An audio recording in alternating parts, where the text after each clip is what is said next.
The silver heart floated silently across the chamber. Every eye followed it. Every breath stopped. It drifted past the gray claw agents, past Rowan, past the shattered pedestal, until it hovered directly in front of Marcelline. The chamber became perfectly still. No one moved. Not even Rowan. For the first time since she'd met him, his confidence disappeared, just for a heartbeat. Interesting. He hadn't expected this. The silver heart circled Marcelline once. Slowly. Almost. Curiously. Its pale glow mixed with the warm golden light of the heartseed hidden inside her backpack. Gold and silver intertwined like ribbons dancing in the air. Neither light overwhelmed the other. They complemented each other. Inside her mind, the heartseed spoke. Guardian. Remain still. Marcelline obeyed. The silver heart pulsed once. Then a voice unlike any she'd heard before echoed gently through the chamber. Young. Soft. Almost timid. Is it really you? Marcelline frowned. Me. No answer. Instead, the heart drifted closer until it almost touched her forehead. A flash of light exploded across the chamber. Not blinding. Beautiful. The world disappeared. Marcelline found herself standing somewhere impossible. A vast meadow stretched endlessly beneath a pastel sunrise. Lavender flowers swayed gently in the breeze. Crystal trees shimmered beside peaceful streams. Birds sang overhead. There was no snow, no fear, no war, only peace. Where am I? A voice answered behind her. Somewhere between memory and possibility. Marcelline turned. Standing beneath one of the crystal trees was a beautiful long-haired black cat. She looked almost identical to Marcelline. Same emerald eyes, same graceful posture. Only older, wiser. She wore elegant silver robes embroidered with tiny golden stars. She smiled warmly.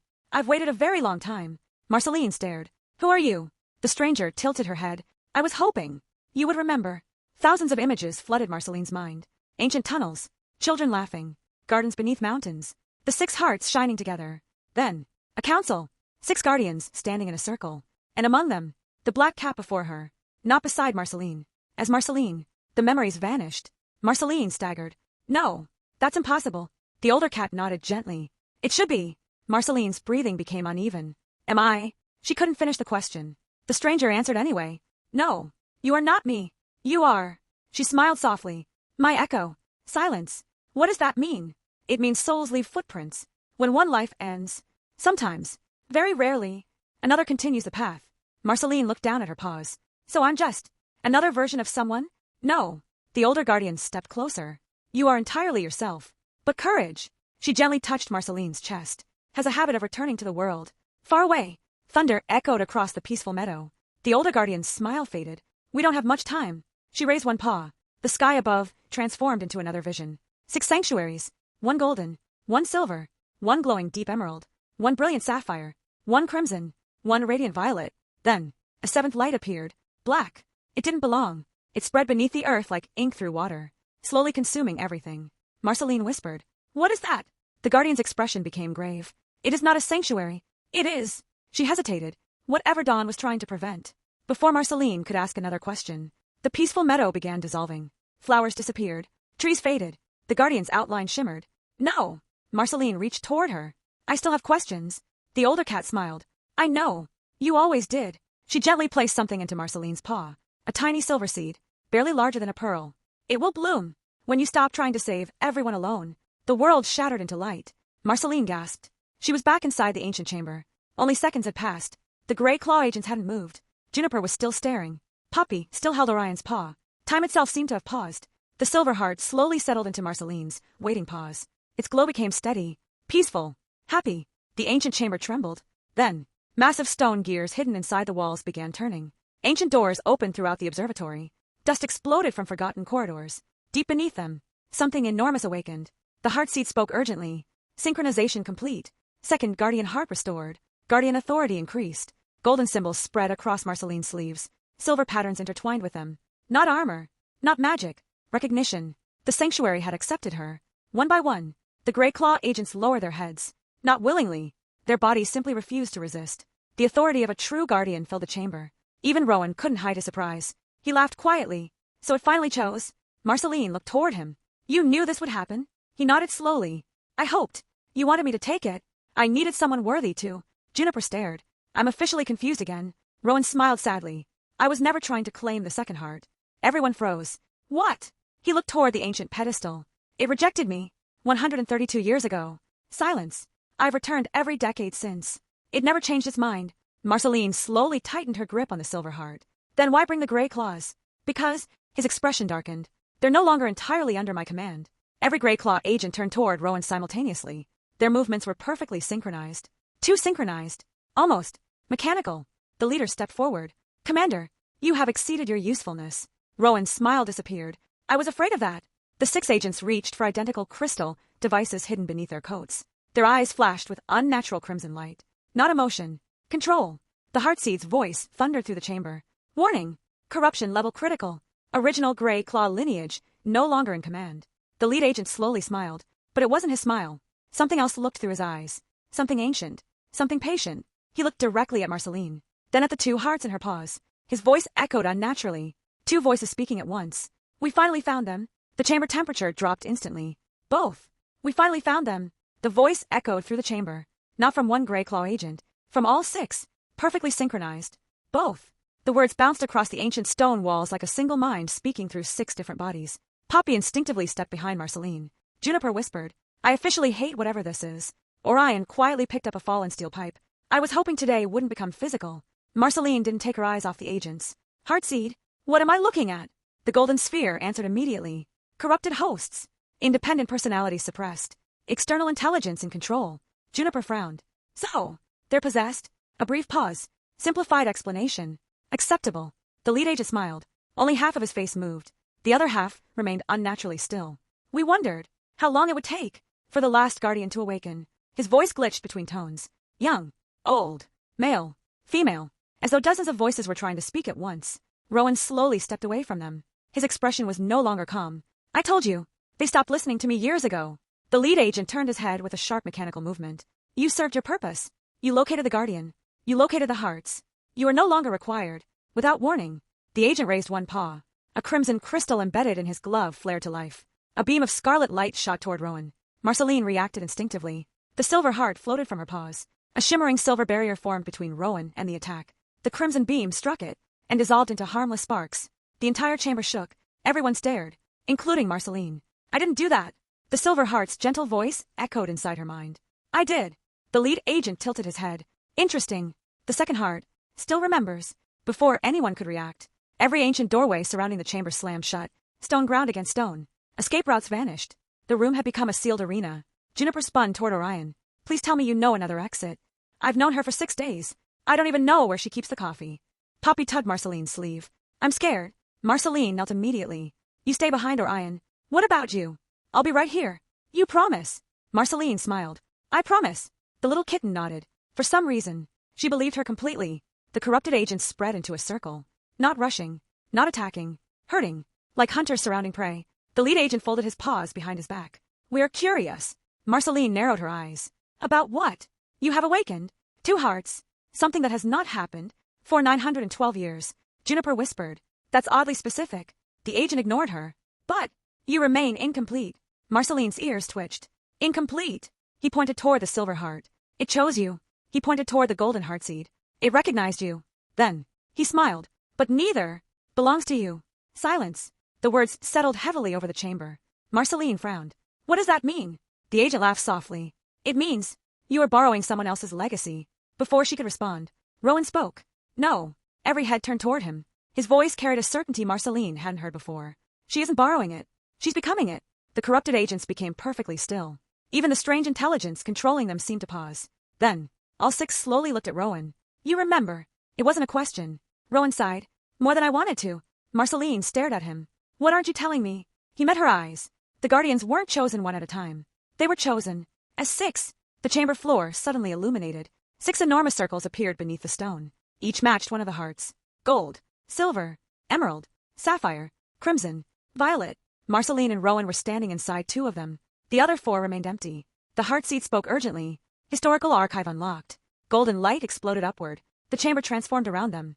Not physically, as a projection. The ancient past unfolded before everyone's eyes. 6 guardians stood together beneath a crystal tree. They laughed, argued, worked, built. Not rulers. Friends. A family. The long-haired black guardian from Marcelline's vision stood among them. Beside her, a silver-furred guardian. An emerald-eyed inventor. A sapphire healer. A crimson explorer. A violet scholar. Together, they built the Sanctuaries. Together, they swore an oath. No heart shall ever stand alone. The vision faded. Marcelline whispered. They needed each other. The heartseed answered. Always. The lead corrupted agent smiled. Exactly. Which is why you will fail. He raised both paws. The crimson crystal erupted. The other 5 agents did the same. 6 beams of corrupted energy converged into one massive sphere above the chamber. It wasn't aimed at Marcelline. It wasn't aimed at Rowan. It was aimed at the ceiling. Juniper's eyes widened. They're not attacking us. They're bringing the observatory down. Massive cracks raced across the stone dome overhead. Dust poured into the chamber. Ancient pillars groaned. The entire underground sanctuary trembled violently. Orion looked up.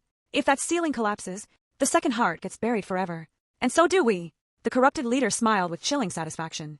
If we cannot claim the heart, no one will. The enormous sphere of crimson energy surged upward. The ceiling split apart. Stone the size of houses began to fall. Marcelline looked from the collapsing cavern to the terrified Poppy, to the silver heart, to Rowan. She had only seconds to choose. Save the heart, save Rowan, or save her family. The mountain roared, and the first boulder began to fall. The first boulder crashed from the ceiling. Stone exploded across the chamber. Dust swallowed the air. The floor shook so violently that everyone lost their footing. Poppy screamed. Juniper grabbed the nearest pillar.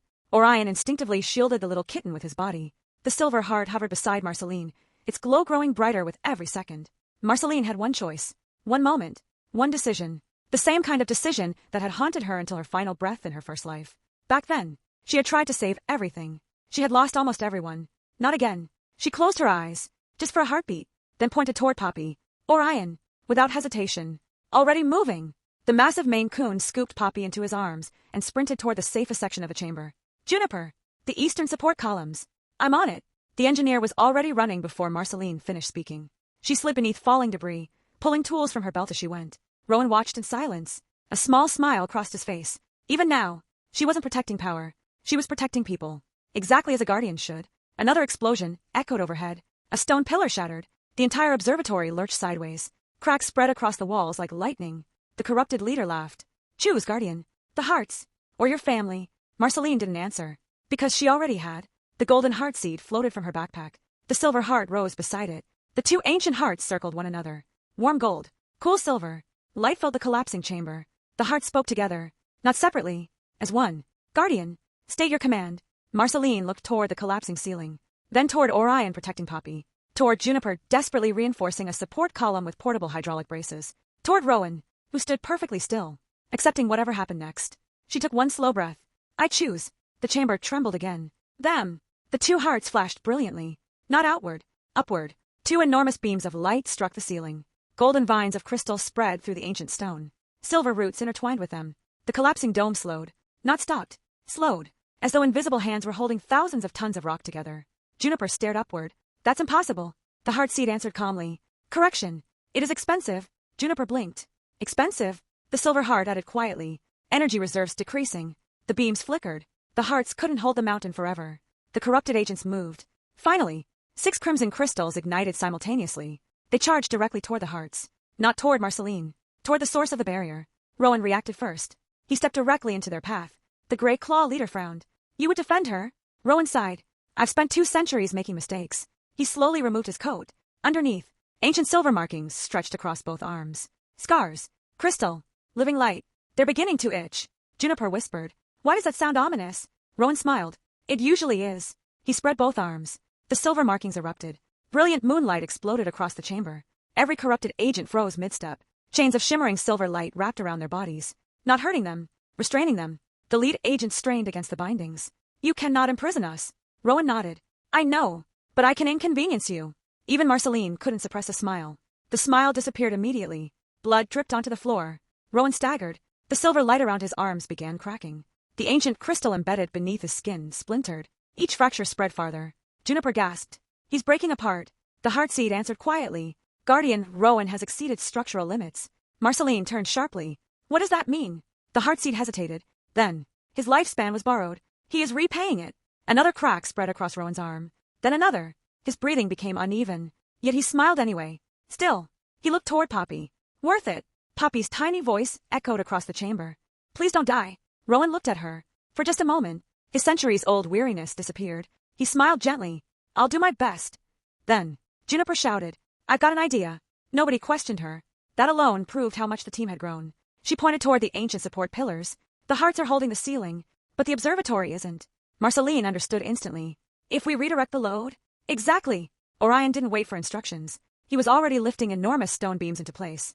Juniper scrambled across fallen debris, attaching industrial braces wherever she could reach. Elodie coordinated everything through her communicator. Support line secure. Brace 3 locked. Pressure stabilizing. The family moved as one. Not because they were ordered to. Because they trusted one another. The Hall of Promises had been right. Trust wasn't inherited. It was built. Moment by moment. Choice by choice.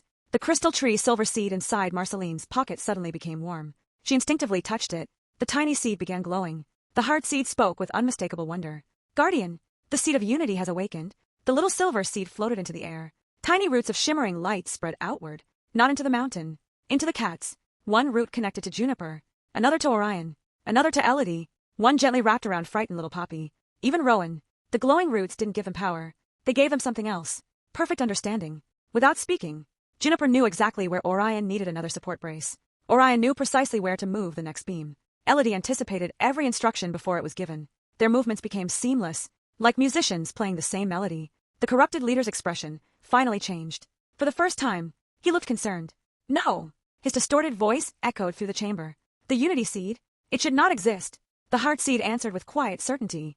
It exists, because the Guardian chose others before herself. The ceiling stopped falling. The chamber steadied. Dust slowly settled. Silence returned. Not victory, but survival. Then, a slow clap echoed through the room. Once, twice, 3 times. Everyone turned. It wasn't Rowan. It wasn't the corrupted agents. A hidden stone doorway at the back of the chamber had silently opened. Standing within the darkness was an elderly white long-haired cat wearing simple traveling robes. He carried no weapon, only a wooden walking staff wrapped in flowering vines. His pale blue eyes rested on Marcelline. He smiled as though he'd been expecting her. Then he spoke the last words anyone expected to hear. Well, I see the 6th Guardian has finally arrived. Marcelline frowned. There are only 6 Guardians. The old cat chuckled. There were. He stepped into the light. And then, you changed history. Nobody spoke. The ancient chamber had barely stopped trembling. Dust still drifted through shafts of silver and gold light. Yet every eye was fixed on the elderly cat standing in the hidden doorway. His white fur flowed almost to the ground like soft silk. Tiny pastel blue flowers climbed around his wooden staff, blooming despite the stone beneath them. He looked peaceful, completely out of place in a room moments away from collapse. Juniper whispered, "Does anyone else feel like we accidentally skipped 3 chapters?" Orion nodded. "I was just thinking that." Even Poppy looked confused. "Who is Grandpa?" The old cat smiled warmly. "I've been called many things. Archivist, Keeper, Wanderer." He gave a polite bow. "But you may call me Eamon." The corrupted gray claw leader's expression changed instantly. Not anger. Fear. Real fear. "You." The strange voice inside him became distorted. "It is impossible." Eamon sighed. "I've heard that sentence for nearly 1,000 years." Marcelline stepped forward. "You know about the Guardians." "I knew them." "You knew them." He nodded. "I buried the last of them." Silence. Every heartbeat seemed louder than the last. Rowan slowly lowered his head. "I thought you were dead." Eamon smiled sadly. "I've had plenty of opportunities, but I was given one responsibility." He gently tapped his staff against the floor. "Remember." The crystal walls around the chamber shimmered, not because of the hearts, because of him. Ancient symbols hidden within the stone slowly awakened, glowing with soft pastel gold. The hearts reacted immediately. The golden heart seed floated toward Eamon. Not cautiously, joyfully. The little sphere circled him like a kitten greeting an old friend. Its ancient voice sounded lighter. "Archivist." Eamon reached out one weathered paw. "Hello, old friend." Juniper's jaw dropped. The ancient magical artifact knows him. The heart seed answered. "Correction. He taught the first Guardians how to listen." Marcelline frowned. "You trained them?" "No." Eamon chuckled. "I reminded them. There's a difference." Before she could ask another question, the corrupted agents began struggling violently against Rowan's silver restraints.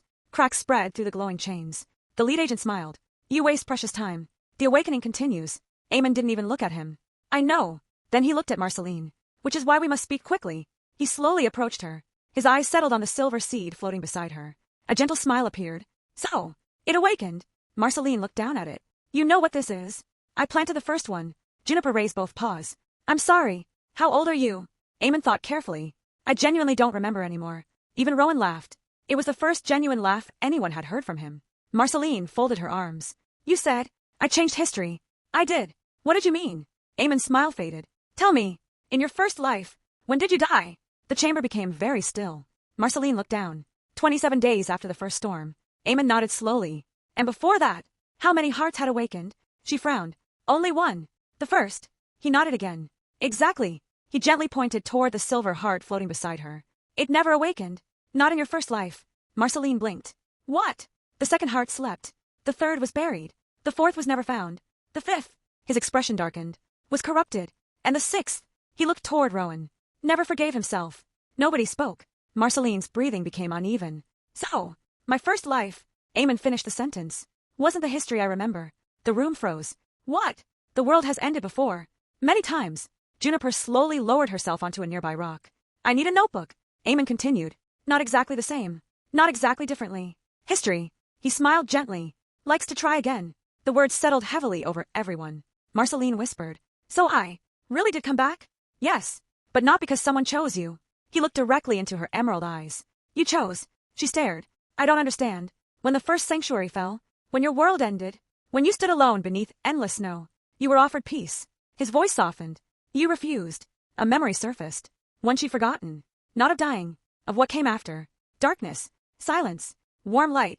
A voice asking gently, would you like to rest? She remembered her answer. Not until they're safe. A tear slipped down her cheek. I remember. Eamon nodded. I know. The heart seed floated beside her. Guardian. Your wish was accepted. The silver heart added softly. Few ask for another chance. Fewer ask for it, for someone else. Poppy quietly reached for Marceline's paw. I'm glad you came back.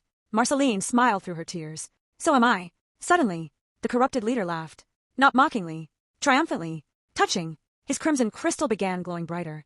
So very touching. Cracks exploded across every restraint Rowan had created. One after another. They shattered. The 6 corrupted agents stood once more. This time, their eyes were completely crimson. No trace of themselves remained. Eamon's expression hardened for the first time. They've progressed faster than I feared. Marceline looked toward him. What are they? He answered immediately. They are not the enemy. Silence. What? They are only the doorway. The crimson crystals embedded in the agent's gloves began floating into the air. 1, 2, 3. All 6 joined together above the center of the chamber. They fused into a single pulsing crimson sphere. The temperature plummeted. Every light in the room dimmed. Even the hearts. The strange intelligence spoke again. No longer through the agents. Directly from the crimson sphere itself. Its voice was impossibly deep. Ancient. Patient. I wondered when the last guardian would remember. Eamon slowly stepped in front of Marceline. His grip tightened on his wooden staff. No. He whispered. You stay asleep. The sphere pulsed once. Then answered. I have slept. Long enough. Across the chamber, every ancient crystal suddenly turned crimson. The floor split apart. Far below, something unimaginably vast shifted beneath the earth. Not waking. Rolling over. As though an entire continent had taken its first breath in centuries. The heartseed's voice shook for the very first time. Guardian, it hurt us. The chamber shook again. Not violently. Slowly. Rhythmically. Like the steady heartbeat of something unimaginably large. Every crystal embedded in the walls glowed crimson before fading, then glowing again. The mountain itself seemed to breathe.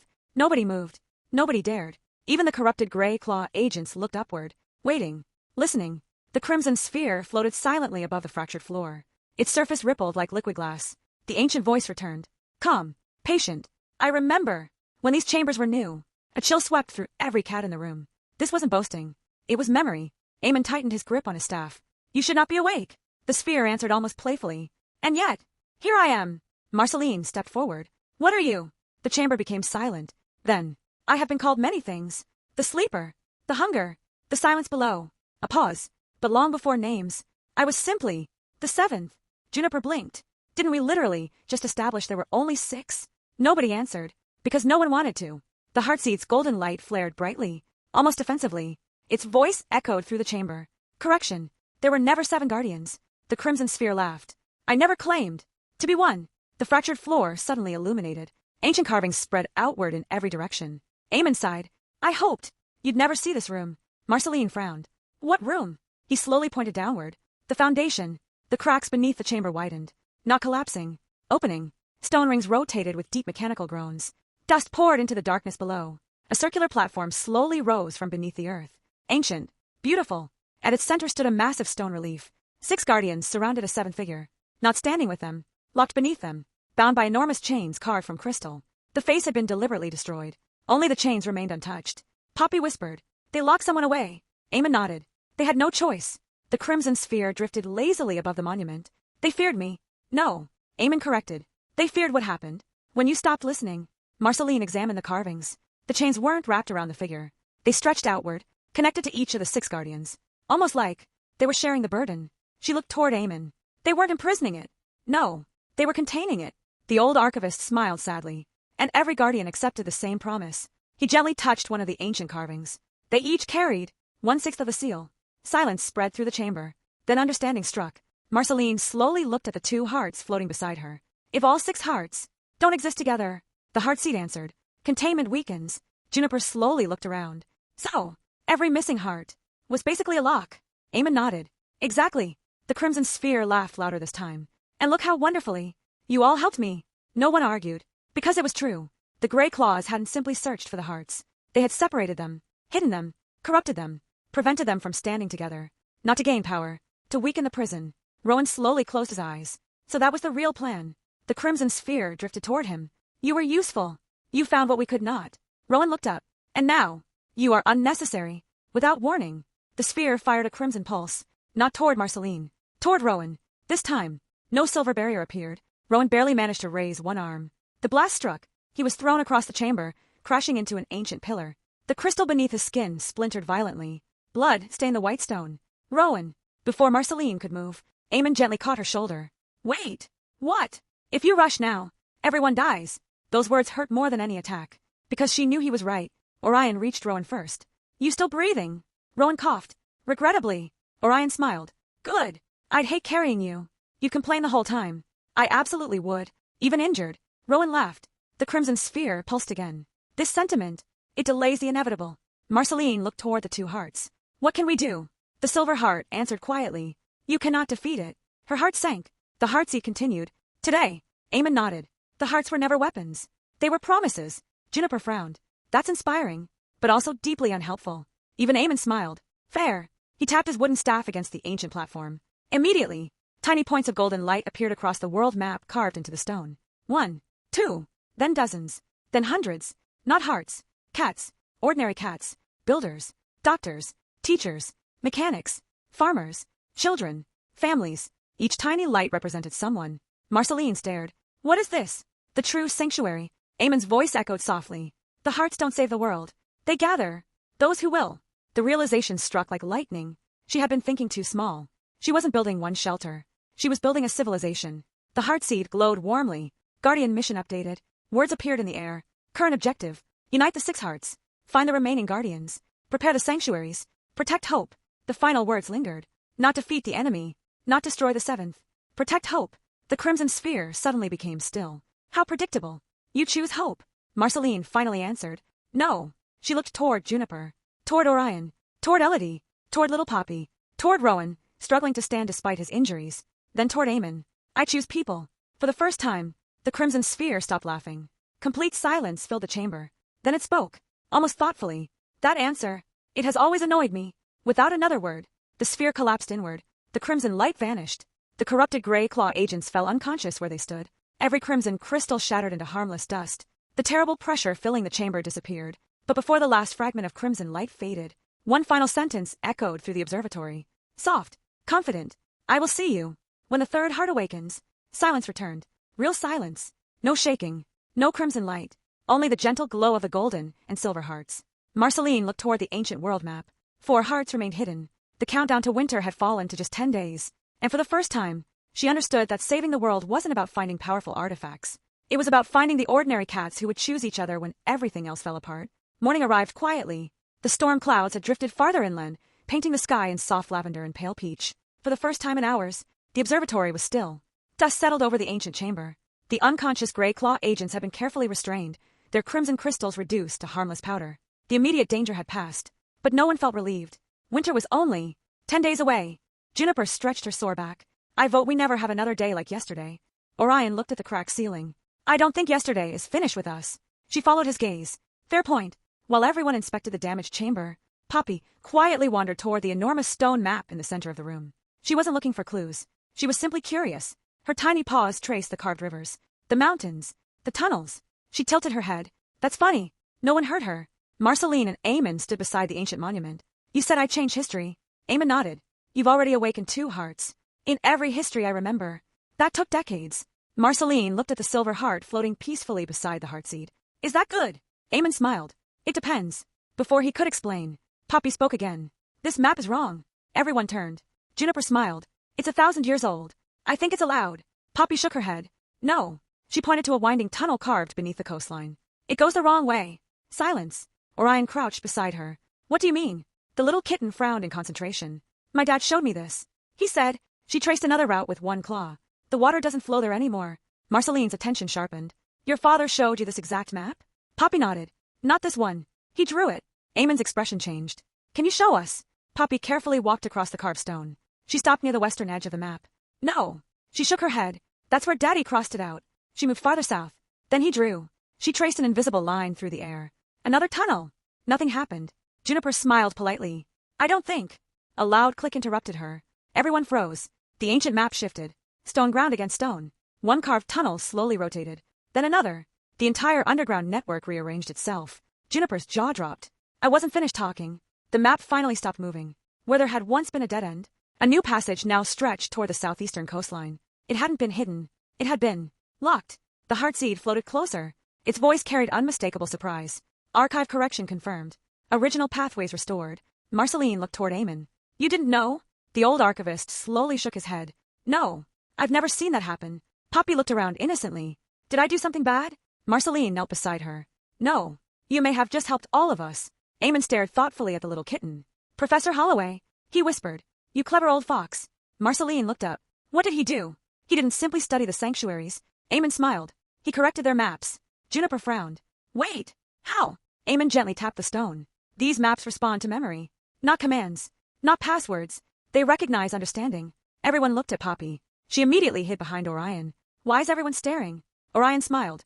I think you accidentally became important. She sighed dramatically. I was hoping for less responsibility. The room erupted in relieved laughter. Even after everything. The sound felt wonderful. Then, the restored passage began glowing. A tiny golden light moved slowly through the newly revealed tunnel. Not randomly. Following a route. Until it stopped beneath a tiny island just off the southeastern coast. The heartseed projected new words into the air. Unregistered sanctuary access. Status, dormant. Marceline frowned. That's not one of the 6. No. Eamon's eyes widened with recognition. It isn't. The old archivist slowly approached the glowing island. I'd forgotten. He whispered. The way stations. Juniper tilted her head. The what? Eamon smiled. When the Guardians traveled between sanctuaries, they needed places to rest. Small circles began appearing across the map. 1. Then 5. Then 20. Then dozens. Tiny underground shelters connected the 6 great sanctuaries like pearls on a string. Not cities. Safe havens. Supply depots. Emergency clinics. Seed vaults. Workshops. Communication hubs. Marceline stared in amazement. They built an entire network. Eamon nodded. So no traveler would ever be alone. The realization struck immediately. They didn't need to return to the mountain after every mission. These way stations could become forward bases, medical centers, food storage, rescue points. Everything would move faster. Safer. Juniper practically bounced with excitement. Oh, I love hidden infrastructure. Orion smiled. I know. You've mentioned it. Frequently. The heartseed interrupted. Nearest way station operational probability. A pause. 92%. Marceline looked toward the glowing island. How far? Orion checked the updated map. About 30 kilometers. 3 hours on foot. Less than 1 by vehicle. Before anyone could make plans, one of the restrained gray claw agents groaned. The team immediately became alert. The cat slowly opened his eyes. They weren't crimson anymore. They were ordinary amber. Confused. Frightened. He looked around the ruined chamber. Where am I? Marceline cautiously approached. Can you tell me your name? The agent blinked several times. His voice trembled. Finn, do you remember yesterday? He looked down at his paws, then at the broken crimson crystal lying beside him. His ears slowly flattened. A tear rolled down his cheek. No. Another pause. Then, how many years has it been? The question hit the room like a hammer. Juniper whispered. Years. Finn looked around in growing panic. I remember following Commander Rowan. I remember touching the crystal. His breathing became uneven. And then, nothing. He looked at Rowan with desperate eyes. Sir, why are you older than me?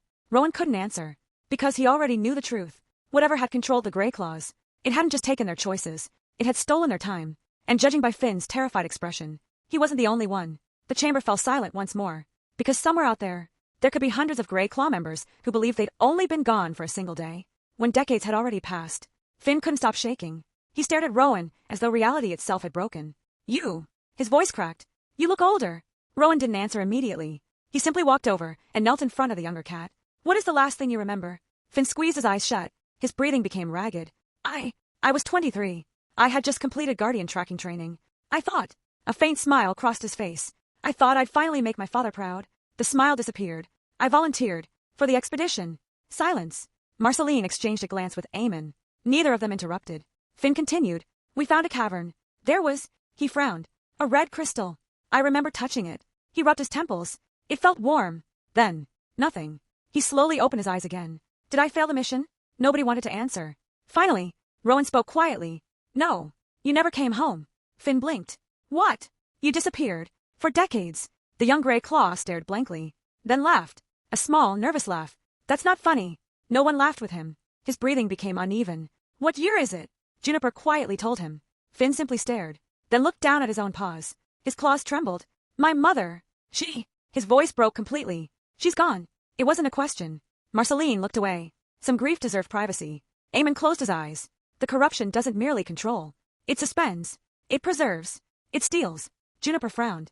So every corrupted gray claw is basically trapped? Eamon nodded. Their bodies lived. Their minds were sleeping. Orion looked toward the remaining unconscious agents. So we aren't fighting monsters. We're rescuing prisoners. The heartseed glowed warmly. Assessment. Correct. Marceline looked at the unconscious cats scattered across the chamber. For the first time, she didn't see enemies. She saw victims. Finn slowly stood. His legs almost gave way beneath him. He looked toward Rowan. I remember you. Rowan smiled faintly. You should. You taught me how to sharpen my tracking knives. Finn frowned. No. I was your instructor. The room fell silent. Juniper looked between them. Wait. You trained him. Finn nodded. When he was just a teenager. He laughed weakly. He kept losing every compass I gave him. Orion looked at Rowan. You. The mysterious ancient strategist. Rowan sighed. I had flaws. Juniper grinned. Past tense. Even Rowan smiled. The moment was interrupted by the heartseed. Its light suddenly brightened. Incoming transmission. Marceline frowned. Transmission. The heartseed projected a glowing image into the air. At first, only static. Then, a face appeared. A female long-haired calico cat, wearing a weatherproof rescue jacket. She looked exhausted. Wind held behind her. Snow whipped across the screen. Everyone froze. Snow. Already. The calico spoke rapidly. If anyone receives this, please answer. Her signal flickered violently. We've located shelter, Echo 17. But, she looked over her shoulder. Fear crossed her face. They're already here. The transmission crackled. Juniper stepped closer. Who's they? The calico couldn't hear her. She continued speaking. We evacuated 43 survivors. But more are trapped below. Another violent shake. Ice crashed somewhere behind her. She stumbled. The signal distorted. Then, she looked directly toward the camera. Almost as though she could see Marceline. If you're a guardian, please hurry. The transmission ended. Silence. Juniper looked toward Eamon. That was alive. Was it? The old archivist examined the fading projection. No. It was recorded. Recently. Marceline stepped forward. How recently? The heartseed answered. Recording age. A pause. 31 hours. Orion immediately checked the map. Echo 17. Can you locate it? The heartseed projected dozens of glowing markers. One flashed urgently. It wasn't far from the newly discovered way station. Only another 20 kilometers beyond it. Eamon's eyes narrowed. That's impossible. What is?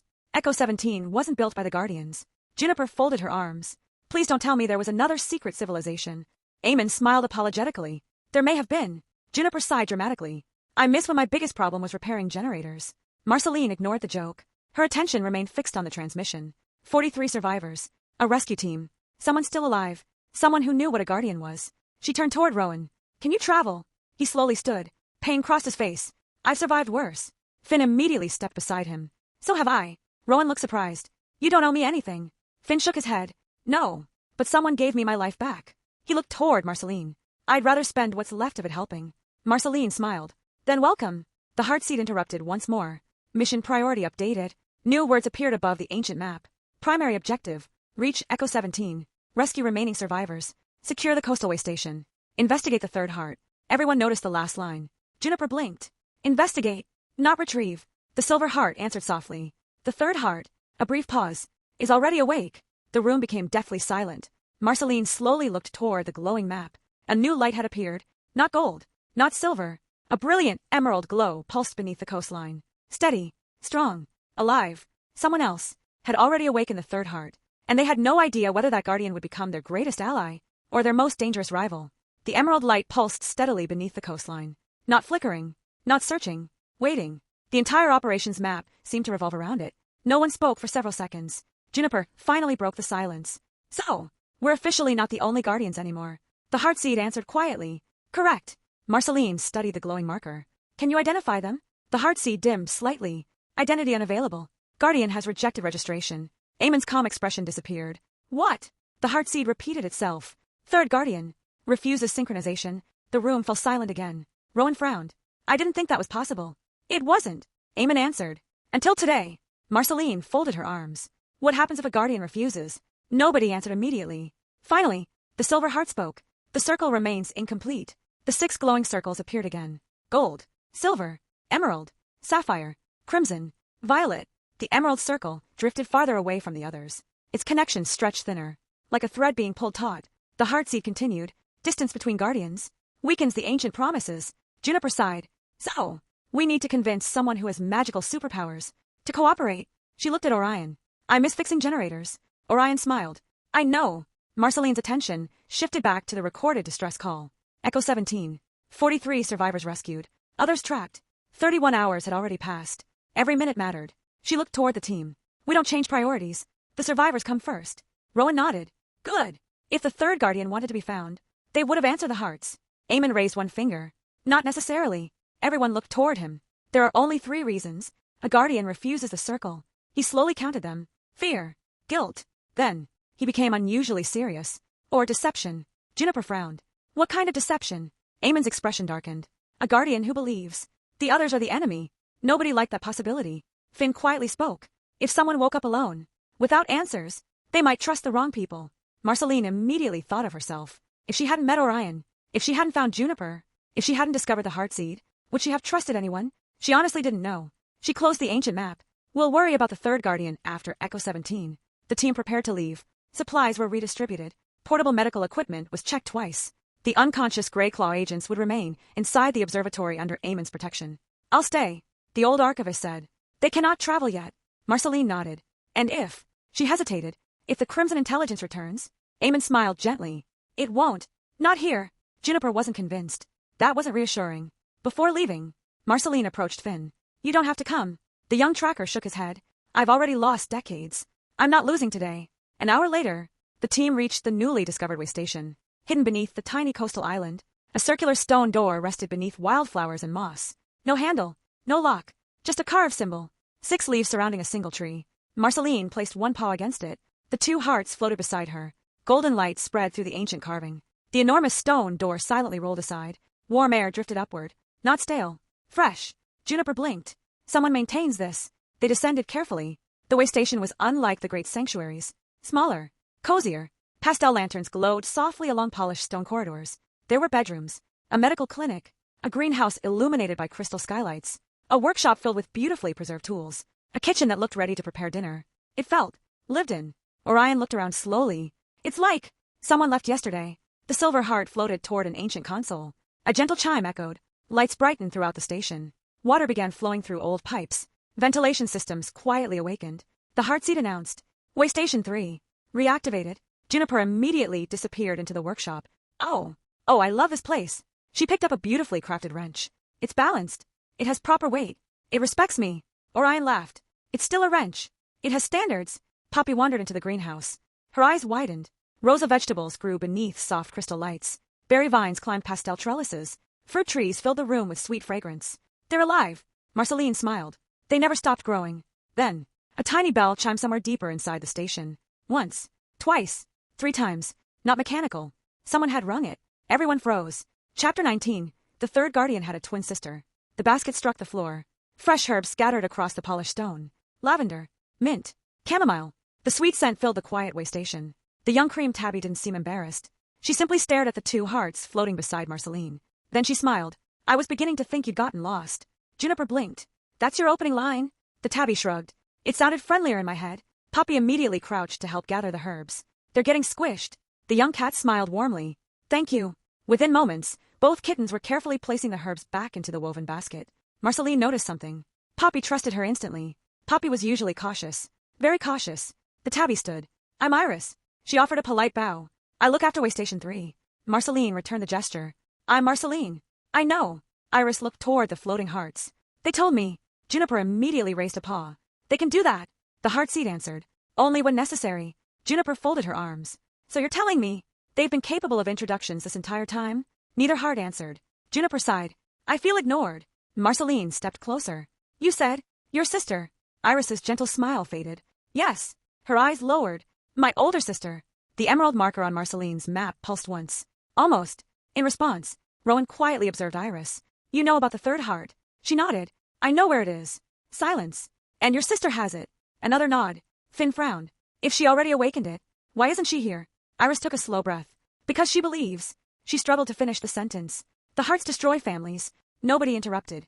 Iris slowly sat beside the greenhouse fountain. My sister's name is Celeste. She was always the brave one. When we were kittens, I'd hide behind her whenever storms came. A small smile crossed her face. She'd pretend she wasn't scared, but I'd hear her teeth chattering. Even Rowan smiled faintly. What happened? Marceline asked softly. Iris looked toward the crystal ceiling. Our parents were archaeologists. They spent years searching the old coastline. They found, she swallowed, the Emerald Sanctuary. The room became still. The day they entered, only Celeste came back. Poppy hugged her knees. Where were you? I was sick. I stayed home. Silence. When my sister returned, she wasn't the same. The emerald heart on the map pulsed again. Stronger. Iris continued. She said the sanctuary chose her. She said it showed her terrible things. What things? Juniper asked quietly. Every history. Every failed world. Every winter. She looked at Marceline. My sister remembers lives. She never lived. Marceline's breath caught. Just like her. Iris nodded slowly. At first, she only wanted answers. Then, she stopped trusting anyone. Orion leaned against the doorway. Why? Because everyone who found the heart wanted to control it. She looked toward Rowan. The gray claws. Then toward Eamon's absent chair. Treasure hunters. Governments. Corporations. Private armies. They all came. Juniper frowned. So she fought them? Iris nodded. At first. Then she decided. The safest place for the heart was somewhere nobody could reach. Marceline slowly understood. So she's hiding. No. Iris whispered. She's erasing herself. Silence settled over the way station. The heart seed floated between them. Guardian Celeste. A pause. Has disconnected from every sanctuary network. The silver heart added gently. She no longer wishes to be found. Marceline folded her arms. But she contacted you. Iris smiled sadly. No. I haven't seen her. In almost 2 years. Everyone stared. What? Iris walked toward an old bookshelf. From behind it, she removed a small wooden music box. Its paint had faded with age. She wound the tiny handle. A gentle melody filled the room. Soft. Hopeful. Almost familiar. The emerald marker on the map immediately brightened. Then, a hidden compartment opened inside the music box. A folded letter rested inside. Iris carefully unfolded it. The box activates. Every full moon. Sometimes. There's a new letter. Juniper whispered. She found a way to send messages without revealing where she is. Iris nodded. My sister was always clever. Marceline looked at the newest letter. May I? Iris handed it over. The handwriting was elegant. Steady. The ink looked fresh. Only 3 sentences were written. If another guardian finds you, don't tell them where I am. If winter comes early, trust the girl with 2 hearts. And if Marceline remembers, tell her I'm sorry. Silence. Nobody breathed. Juniper looked at Marceline. Your name? Marceline nodded slowly. She knows me. Rowan frowned. No, she shouldn't. Iris looked equally confused. I've never met anyone named Marceline. Neither has Celeste. The room suddenly felt much colder. Marceline read the final sentence again. If Marceline remembers. Not. If you meet Marceline. Not. If you find Marceline. She had written. If Marceline remembers. As though. She already knew. The heartseed suddenly pulsed urgently.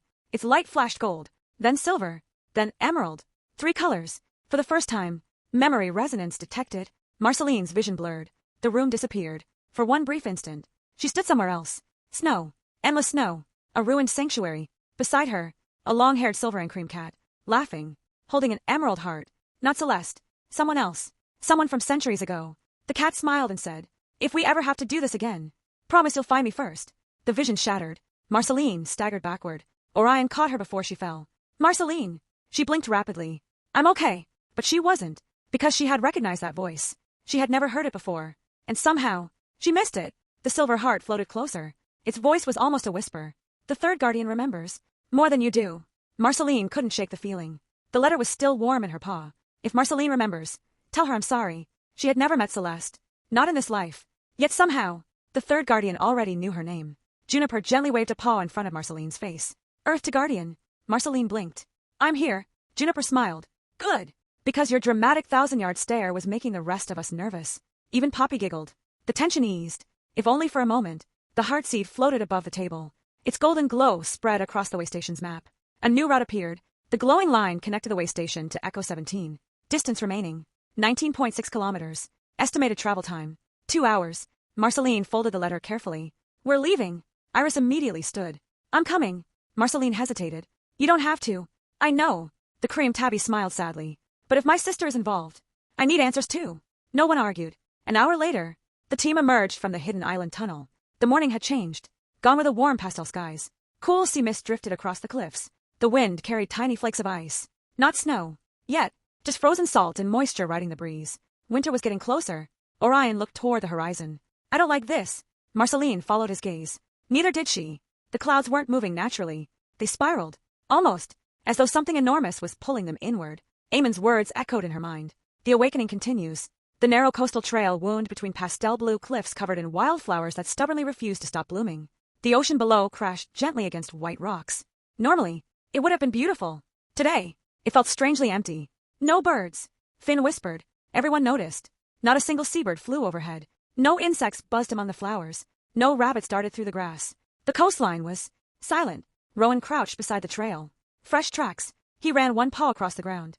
Families. He counted quietly. Adults. Children. Carts. They came this way. Marceline knelt beside him. Running. He nodded. Not traveling. Running. Poppy looked around nervously. From what? Nobody answered. Nearly another hour passed. Then, they found the first abandoned campsite. A tiny cooking fire. Still warm. Blankets. Wooden toys. A mug of tea. Half finished. Everything had been left behind. As though everyone had fled. In the middle of breakfast, Juniper picked up a knitted scarf. It hasn't even cooled down yet. Then Finn raised one paw. Listen. Far away. Voices. Not shouting. Singing. Softly. Carried by the wind. Poppy smiled. People. She started forward. Marceline gently stopped her. Wait. Something wasn't right. The voices never changed. The melody repeated. Again. Again. Again. Exactly the same. Finn's ears flattened. That's not singing. The team quietly approached the next ridge. Marceline slowly peeked over the rocky edge. Her heart sank. Below. Echo 17. Or what remained of it. The underground entrance had partially collapsed. Dozens of colorful tents surrounded the hillside. Families huddled together beneath blankets. Volunteer medics rushed between patients. Children sat quietly beside campfires. No one laughed. No one played. Everyone watched the horizon. Waiting. Near the entrance, the Calico rescue leader from the recording stood directing volunteers. She looked even more exhausted than before. Dark circles rested beneath her eyes. Yet she hadn't stopped working. Marceline stepped into the open. The rescue leader spun around instantly. Her paw moved toward a whistle hanging from her neck. Then, she saw the hearts. Her eyes widened. You came. Relief flooded her face, so suddenly she nearly collapsed. You actually came. Before Marceline could answer, a tiny orange kitten ran up to the rescue leader. They're back. The calico froze. Already. The kitten nodded frantically. They're coming through the forest. Every volunteer immediately stopped what they were doing. No panic. Just quiet efficiency. Parents gathered children. Doctors packed medicine. Builders reinforced barricades, made from overturned wagons and timber. They had done this before. Many times. Marceline frowned. Who's coming? The calico looked at her. For several seconds, she didn't answer. Finally, she whispered. We don't know. Juniper blinked. You don't know. They used to be people. Silence. Now, they just walk. The wind shifted. Branches cracked somewhere inside the nearby forest. One. Then another. Then dozens. The rescue camp became deathly still. Every survivor looked toward the tree line. Children hid behind their parents. Even the adults looked terrified. Marceline heard footsteps. Slow. Dragging. Not running. Walking. Steady. Patient. Closer. Closer. Closer. Then, the first figure emerged from the trees. An elderly tabby. His clothes were torn. His fur was covered in frost. His eyes glowed a faint crimson. He didn't growl. He didn't snarl. He simply kept walking. Behind him, another appeared. Then another. Then another. Within seconds, nearly 50 silent figures stood at the edge of the forest. Young. Old. Male. Female. Every one of them walked with the same slow, unnatural calm. The rescue leader whispered the words that made Marceline's blood run cold. We call them the Wanderers. The lead wanderer slowly lifted his head. His crimson eyes settled directly on the two hearts floating beside Marceline. Then, for the first time, one of them spoke, in a gentle voice that sounded almost heartbreakingly human. Please, help us. Please, help us. The elderly tabby's voice trembled, not with rage, with exhaustion. He took another slow step forward, then another. Every wanderer behind him moved in perfect silence. No growling, no screaming, no charging, just walking. Nobody in the camp moved. Even the wind seemed to stop. A little kitten clung tightly to her mother's leg. One volunteer quietly whispered. They've never spoken before. The rescue leader slowly lowered her whistle. They always just stared. Marceline stepped forward. Immediately, Orion reached for her shoulder. Wait. She looked back. They could be infected. Marceline nodded. They could, but if they're asking for help, someone should answer. The elderly wanderer stopped about 20 feet away. His crimson eyes flickered. For a brief moment, amber shone through, then disappeared. His breathing became uneven. He pressed both paws against his head. Can't. Hold. The crimson glow returned. Stronger. The heart seed floated beside Marcelline. Its golden light expanded. Corruption's signature. A pause. Matches gray claw crystal exposure. Finn's ears flattened. No. He looked at the wanderers in horror. They're like us. Eamon's words echoed in everyone's memory. They're victims first. Marcelline took another careful step. My name is Marcelline. The elderly tabby looked at her. For just a heartbeat. Recognition crossed his face. Guardian. His knees buckled. He caught himself before falling. Too late. The crimson glow pulsed violently. The wanderer gasped. Then his expression changed completely. Empty. Emotionless. The same calm expression the gray claw agents had worn. One by one, every wanderer's eyes brightened. The strange intelligence had noticed. The elderly tabby's mouth opened again. But this time, it wasn't his voice. So, another heart awakens. The rescue camp immediately tensed. Parents shielded children. Volunteers grabbed shields made from scavenged metal. Nobody wanted to fight. Everyone expected to. Marcelline raised one paw. No one attacks. The camp stared at her. They're sick. Not evil. Juniper leaned toward Orion. You realize that sentence usually comes right before everything goes terribly wrong. Orion nodded. I know. I'm choosing optimism. The crimson intelligence spoke through dozens of voices at once. You continue to misunderstand. Marcelline met its gaze. No. I understand perfectly. The wanderers slowly surrounded the camp. Not rushing. Not threatening. Simply closing every exit. Iris frowned. They're hurting us. Finn shook his head. No. He pointed toward the forest. They're keeping us away from something. Everyone turned. The forest had become unnaturally quiet. No branches moved. No leaves rustled. Even the ocean seemed quieter. Then, the ground trembled. Not like an earthquake. Like footsteps. Heavy. Slow. Far larger than any cat. 1, 2, 3. Each step sent tiny ripples through puddles along the campsite. The wanderers didn't react with aggression. They reacted with fear. Real fear. The elderly tabby desperately tried speaking again. Run. His voice cracked. Please. Run. Then, something enormous moved behind the trees. Not clearly enough to see. Just a shadow. Far too tall. Far too wide. Branches snapped high above the ground. Entire trees swayed. Poppy whispered. That's not a cat. Nobody disagreed. The crimson intelligence laughed softly through every wanderer. You wished to save everyone. It paused. Now choose. The shadow moved closer. The footsteps grew louder. Every wanderer instinctively stepped backward. Even under the corruption, their bodies remembered fear. The heartseed suddenly blazed with golden light. Unknown life form detected. The silver heart added. Archive unavailable. Even it didn't know what was coming. Juniper slowly backed toward Marcelline. I really don't like it when the ancient magical artifacts are surprised. Another step. Closer. The trilene bowed outward. Not from wind. From pressure. Whatever approached was forcing its way through centuries-old trees as though they were tall grass. The rescue leader quietly counted the survivors. 43. She looked toward the frightened children. We can't outrun this. Marcelline looked at the hearts, then at the terrified wanderers, then toward the approaching shadow. The wanderers hadn't surrounded the camp to trap anyone. They had formed a shield. The elderly tabby looked at Marcelline one last time. His amber eyes broke through the crimson glow again. Only for a second. Guardian. Don't. Let it. The sentence never finished. The trees exploded outward. A colossal figure stepped into the clearing. It stood on 4 powerful legs. Its body was formed from ancient stone overgrown with moss, flowering vines, and crystal roots. Antlers of living crystal stretched toward the sky, glowing with faint emerald light. Its eyes burned crimson. The entire clearing fell silent. Even the corrupted wanderers lowered their heads. The heartseed spoke a name it had not uttered in nearly 1,000 years. Its voice carried equal parts wonder and sorrow. The first warden. The first warden stood silently at the edge of the clearing, towering above the forest. Crystal antlers shimmered beneath the gray sky. Wildflowers bloomed across its moss-covered shoulders. Tiny birds' nests rested among the vines growing along its back. Completely undisturbed. It looked less like a beast, and more like a walking piece of the ancient world. Except for one thing. Its eyes glowed a deep, unwavering crimson. Nobody breathed. The warden didn't roar. It didn't charge. It simply watched. Poppy slowly tugged on Orion's sleeve. It's beautiful. Orion never took his eyes off the giant. It is. His voice was barely above a whisper. And that's what worries me. The heartseed floated higher. Its golden light trembled. Not from fear. From grief. Identification confirmed. Guardian construct. A pause. Designation. First warden. Juniper frowned. Guardian. Construct. Eamon's earlier lessons echoed in Marceline's mind. The Guardians had built more than sanctuaries. They had built protectors. The Silver Heart answered. The wardens protected life. They guarded forests, rivers, and every sanctuary. Marcelline stared at the towering creature. It isn't attacking. The rescue leader shook her head. Not immediately. She swallowed. It always waits.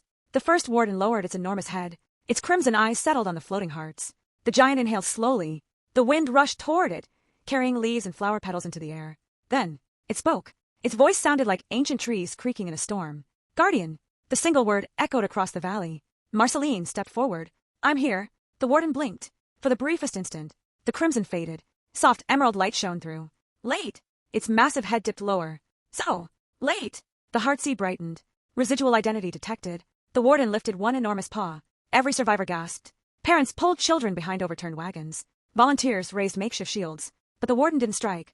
Instead, it gently placed its paw on the ground. A tiny blue flower grew from the earth where it touched. Then another. Then dozens. The entire clearing bloomed with pastel wildflowers. Juniper blinked.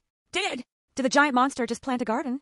The warden looked at the flowers. Its expression seemed confused, almost sad.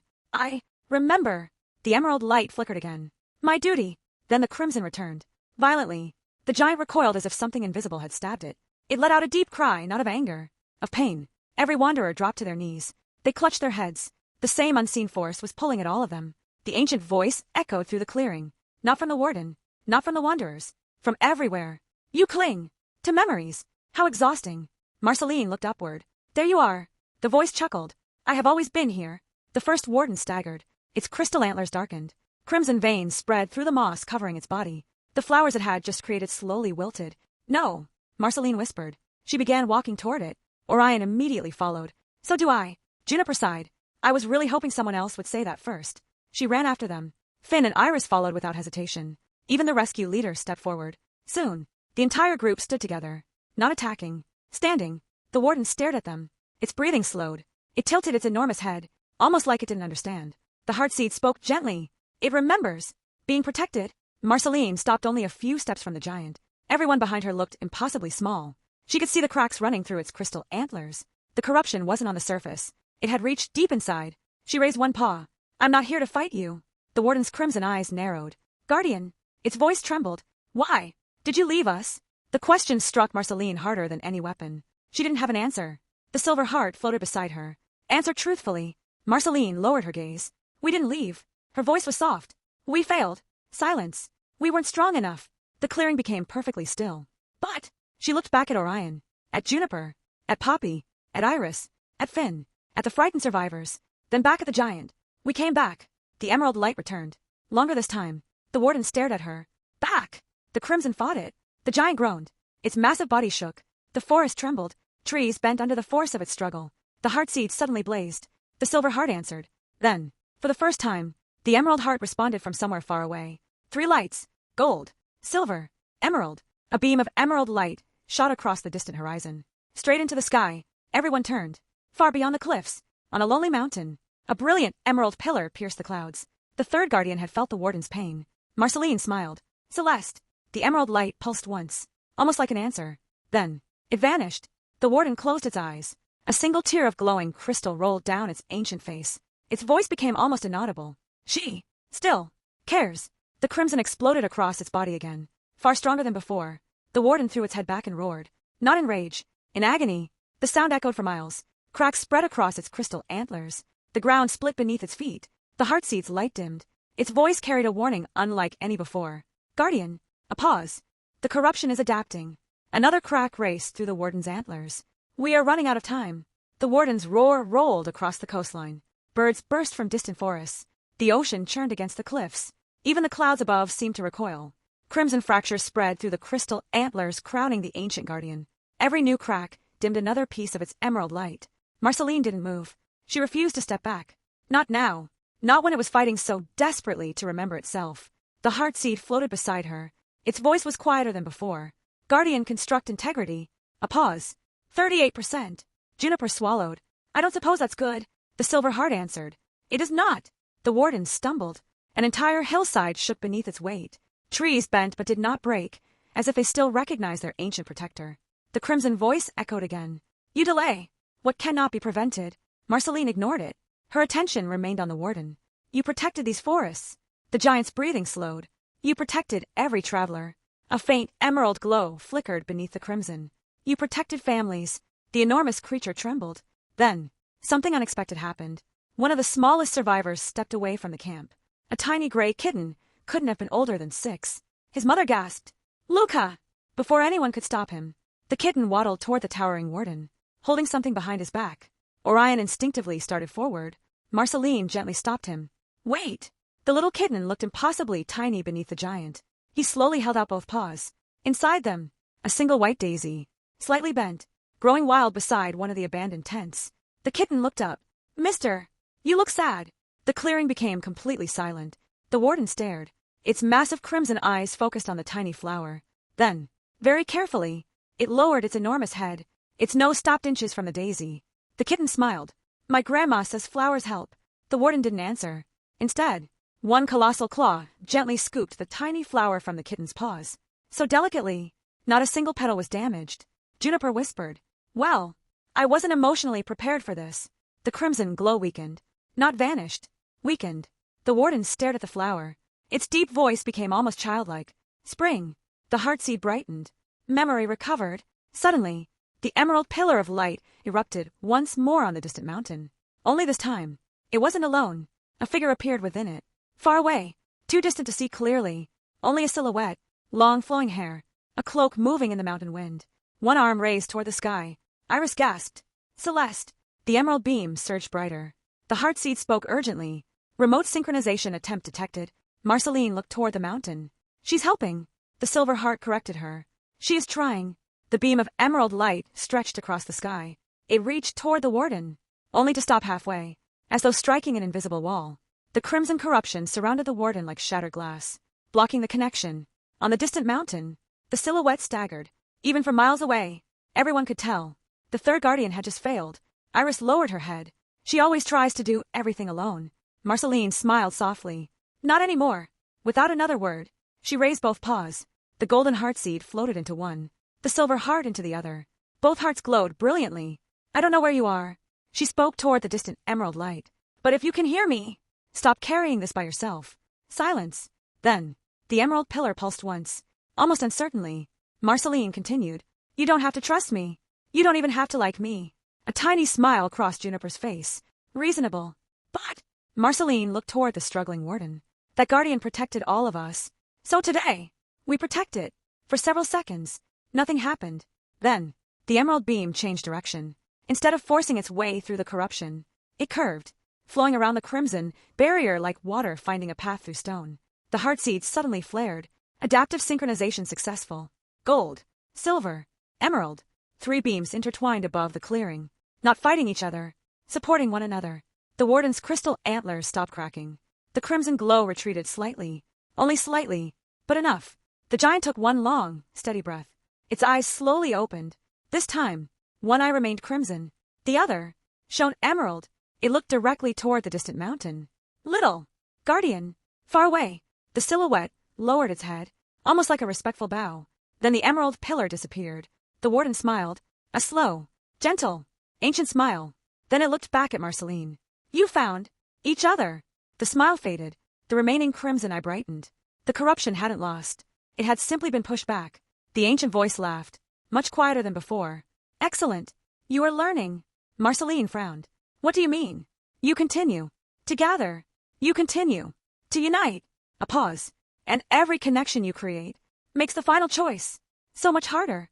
Before anyone could respond, the crimson presence vanished.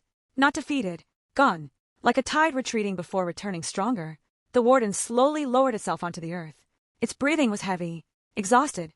The emerald eye remained open, watching Marcelline. "Guardian." It spoke with great effort. "Find the garden." Marcelline knelt beside its enormous head. "What garden?" The warden's voice had become little more than a whisper. "Where?" "The fourth heart began." Its emerald eye finally closed. Not in death, in sleep. The forest sighed with relief. Flowers slowly bloomed once more around the giant's resting body. The heartseed projected a new message into the air. New objective unlocked. Locate the forgotten garden. Probability of finding the fourth heart, 94%. Marcelline looked toward the distant mountains where the emerald light had disappeared. For the first time, the third guardian hadn't hidden from her. She had reached back, and somewhere beyond the horizon, another guardian was finally wondering if she no longer had to fight alone. The first warden slept. Its enormous body rested peacefully beside the forest. Crystal antlers, once fractured with crimson corruption, now glowed with a faint emerald pulse. Not healed. Recovering. Tiny pastel flowers slowly climbed across its moss-covered shoulders once more. The survivors watched in stunned silence. For the first time in weeks, the forest felt alive again. Birdsong cautiously returned. Butterflies drifted through the clearing. Even the wanderers seemed different. They no longer stood rigidly. They looked lost, confused, like travelers waking from a terrible dream. The elderly tabby who had first spoken to Marcelline looked around slowly. His crimson eyes had faded into a soft amber. Where? He blinked. Am I? The rescue leader carefully approached. You remember your name? He nodded weakly. Edwin. She smiled through tears. Welcome back. One by one, the remaining wanderers began awakening. Some cried. Some simply sat in stunned silence. Others searched desperately among the survivors. A young father suddenly froze. Mila! A little cream kitten looked up from the camp. Daddy! The kitten ran across the clearing. The father collapsed to his knees as she threw her arms around him. I thought. His voice broke. I thought I dreamed you. The little kitten hugged him tighter. You were gone for so long. All around the camp, similar reunions unfolded. Brothers, sisters, friends, neighbors. Not every reunion was joyful. Some searched faces that never appeared. Some quietly understood without asking. Time had moved forward. Life had not waited. Chapter 25. The keepers had been searching for the guardians for 800 years. No one moved. The scout stood frozen, still catching his breath. They're almost here. The rescue leader looked toward the northern cliffs. How many? 12. And they're walking. Slowly. As if. He frowned. They're not worried we'll attack. The heartseed floated motionlessly above Marceline's shoulder. Its light had dimmed to a thoughtful glow. Not fear. Recognition. Juniper quietly leaned toward Orion. I've noticed every time the magical floating orb recognizes someone, our day gets significantly more complicated. Orion nodded. I've noticed the same pattern. The silver heart spoke. The keepers were never warriors. Marceline frowned. Then who are they? The heartseed answered. Witnesses. The wind shifted. White cloaks appeared along the cliff path. One after another. Exactly 12 cats descended toward the camp. Every one of them carried a lantern carved from translucent blue crystal. None carried swords. None wore armor. None even looked prepared for battle. Instead, each keeper wore practical traveling clothes beneath their white cloaks.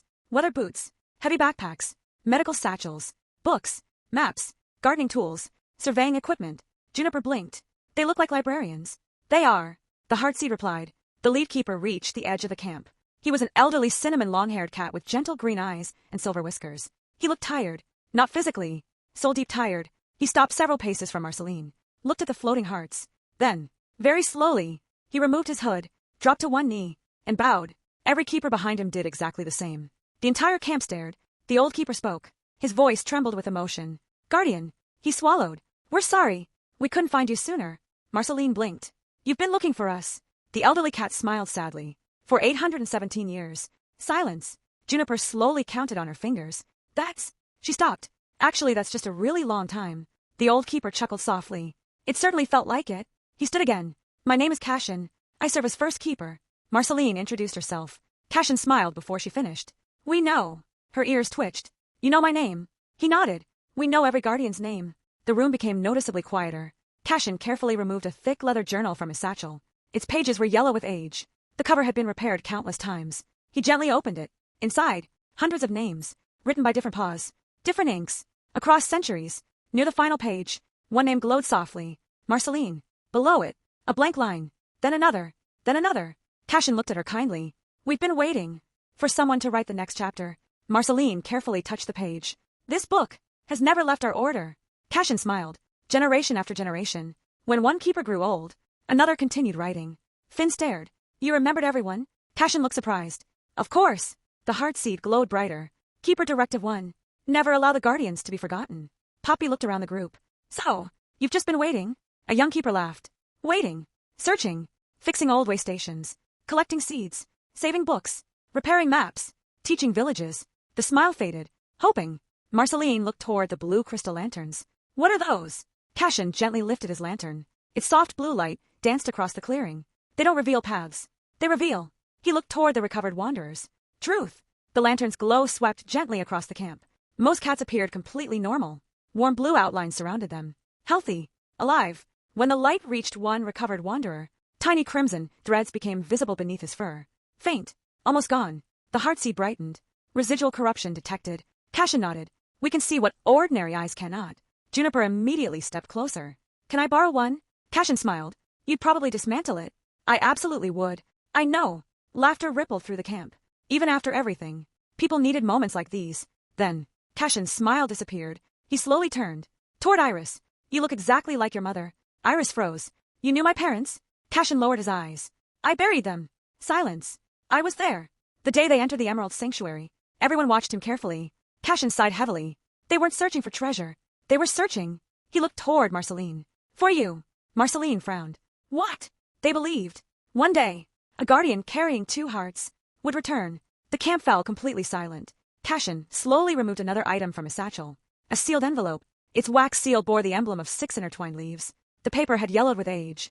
Across the front, one sentence had been written in elegant handwriting. For the guardian who remembers twice. Marceline's heart skipped. Who wrote that? Cashin looked at the ancient letter. His voice became almost reverent. It was written 800 years ago. He carefully placed it into Marceline's paws. By the very first guardian. The entire camp forgot to breathe. Marcelline stared at the unopened letter. The seal had remained unbroken. For 8 centuries. Waiting. Only for her. No one spoke. The envelope rested in Marcelline's paws. Its cream-colored paper had survived 8 centuries without a single tear. The wax seal shimmered faintly. 6 intertwined leaves surrounded a tiny tree. The symbol of the first guardians. The entire camp seemed to hold its breath. Even the ocean had grown quiet. Marcelline looked toward Cashin. You've carried this. All this time. Cashin smiled gently. My family carried it. My grandmother. Her grandmother. And every first keeper before them. He lowered his head. We were only trusted to deliver it. Marcelline carefully ran one claw along the edge of the seal. The wax immediately glowed. Then, nothing. It refused to break. Juniper blinked. Magic envelope. I officially dislike paperwork now. The heartseed floated closer. Its voice became unusually formal. Guardian protocol. Primary correspondence. Cannot be opened by one heart. Marcelline frowned. What does that mean? The silver heart answered. The first guardian never worked alone. The 2 hearts drifted toward the envelope. Gold touched one side. Silver touched the other. The wax seal warmed, but remained intact. The heartseed dimmed slightly. Synchronization insufficient. Everyone immediately understood. Iris looked toward the distant mountains. It needs the 3rd heart. Silence settled over the camp. Juniper sighed. So, the mysterious guardian who refuses to answer messages has our mail. Even Cashin laughed softly. I suppose that's one way of putting it. Marcelline gently placed the unopened letter back inside her satchel. It waits. Rowan nodded approvingly. Good choice. Cashin looked relieved. Many would have tried forcing it open. Marcelline smiled. If someone protected it for 800 years, it can wait one more day. The heartseed suddenly brightened. Guardian judgment. Approved. The blue lanterns surrounding the camp flickered. One by one, their light began pointing north. Not shining. Leaning. Like flowers turning toward sunlight. Cashin frowned. That's never happened before. The lead keeper slowly lifted his lantern. Inside the crystal flame, tiny blue particles drifted into the air. Instead of disappearing, they formed a floating pathway. Hundreds of glowing petals stretched across the coastline, toward the distant mountains hidden beneath mist. The heartseed announced. Guardian Key responding. Poppy looked down at the little blue flower she'd picked earlier. Its petals had turned in exactly the same direction.